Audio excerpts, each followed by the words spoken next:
수용하기로 하고 이제 협의 중인 것 같은데 국민의힘에서는 협의에 잘 응해주시기 바랍니다. 그런데 이게 통일교도 통일교지만 사실은 이 어떤 종교가 좋은 어떤 공동선에 기여를 해야 되는데 특정 종교, 몇몇 종교에서는 이런 혹세무민하는 행태들이 계속 벌어지고 있어서 굉장히 우려하고 있습니다. 그런 의미에서 통일교 특검을 할 때 통일교만 할 게 아니라 뭐 특정 종교를 언급해서 그렇습니다만 신천지를 포함해서 하는 것이 저는 바람직하다 이렇게 생각하고 제안하는 바입니다.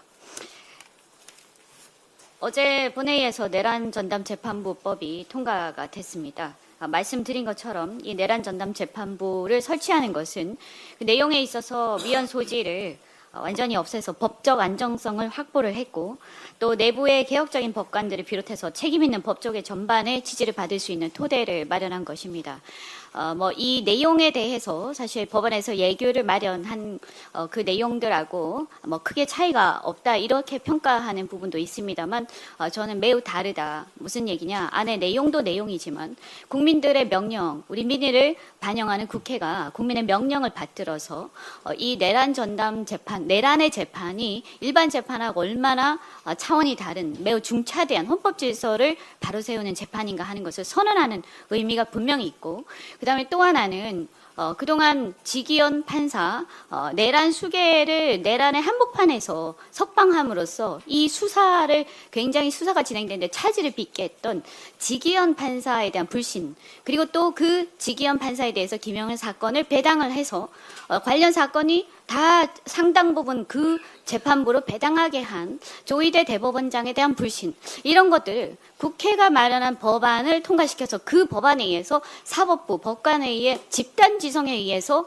무작위 배당의 원칙이 제대로 지켜지게끔 한 데 있어서 굉장히 큰 의미가 있다고 생각을 합니다. 그래서 그것을 통해서 사법부가 헌법질서 준수 의지를 담아서 제대로 준엄하게 심판할 수 있도록 국회가 견제함과 동시에 또한 사법부 제대로 자리 잡을 수 있도록 사법부의 신뢰가 자리 잡을 수 있도록 우리가 힘을 실어주는 것이다. 이렇게 인식을 해야 한다라고 생각을 합니다. 그런데 이 과정에서 지금 보면 국민의힘이 국정운영의 발목을 잡는 2박 3일간의 막무가내 필리버스터를 진행 중에 있어서 상당히 걱정스럽습니다. 특히 주호영 부의장은 본회의 사회 거부와 국민의힘 장동익 대표의 장시간 필리버스터를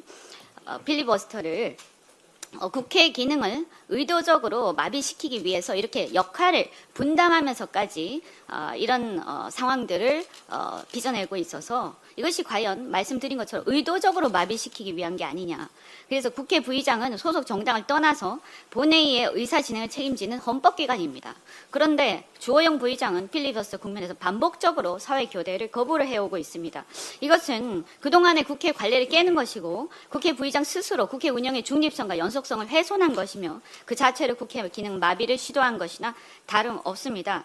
국회는 물론 여야를 막론하고 특정 개인이나 특정 정당, 특정 정파의 정치적 계산을 위한 무대가 되어서는 안 될 것입니다. 주호영 부의장은 우리 헌법 제46조 국회의원은 국가이익을 우선하며 양심에 따라 직무를 행해야 한다 하는 헌법 정신을 정면으로 위배하고 있습니다. 주호영 부의장은 그리고 주호영 부의장과 국민의힘은 헌법과 법규에 따라 주어진 본인들의 책무를 되새겨서 국회를 마비시키는 무책임한 행태를 접고 내란 극복과 민생 회복을 위한 법안 통과에 조속히 협조해 주시길 바랍니다. 그동안 전 세계 국가들이 지금까지 자국 산업의 경쟁력 강화를 위해서 안간힘을 쓰고 있는 중입니다. 얼마 전에 탄소 배출 감축에 앞장서 온 EU가 2035년부터 내연 차량 판매를 전면 금지하겠다는 계획을 철회하고 신차 탄소 배출 목표 감축량을 낮춘 바 있고요. 이미 미국도 바이든 정부에서 자국산의 전기차와 부품 사용을 전제로 지원하겠다, 보조금을 주겠다라고 하는 IRA법을 통과를 시키고 트럼프 2기는 출범함과 동시에 내연차 중심으로 급선회하고 있습니다. 당연히 기후위기 대응을 위한 국가 차원의 노력이 중요하고 탄소 배출, 감축, 그리고 자율주행 시대를 열기 위해서 전기차 전환이 그리고 전기차 전환을 위한 유도가 필요합니다. 그런데 문제는 앞서서 EU나 미국처럼 자국의 산업 경쟁력을 약화시키고 또 국민들의 일자리를 희생시켜 가면서까지 지구 환경을 우리 대한민국이 앞장서서 모든 것을 희생하면서 할 수는 없는 노릇입니다. 국내 전기차 절반 가까이가 수입차가 점유하고 있는데 특히 전기버스의 경우에는 전기버스 점유율 국내에서 2023년 50%를 넘어서고 있고 중국산 전기버스가요. 이 중국산 전기차가 우리 시장을 빠르게 잠식하면서 국내 완성차 업계의 우려가 커지고 있는 상황입니다. 자동차는 전기차도 물론이고 일자리에 미칠 영향이 엄청나게 큽니다. 따라서 전기차 보조금 이 부분에 대해서 다 좋은데요. 우리 국민들의 혈세로 타국의 일자리를 늘리는 그런 전기차 산업을 육성할 수는 없는 거 아니겠습니까? 따라서 저는 이 전기차나 배터리에 대해서 이것에 대해서 보조금을 주되 반드시 그 차량의 생산이 국내에서 행해지고 그것의 일자리가 국내에서 일자리 창출에 기여할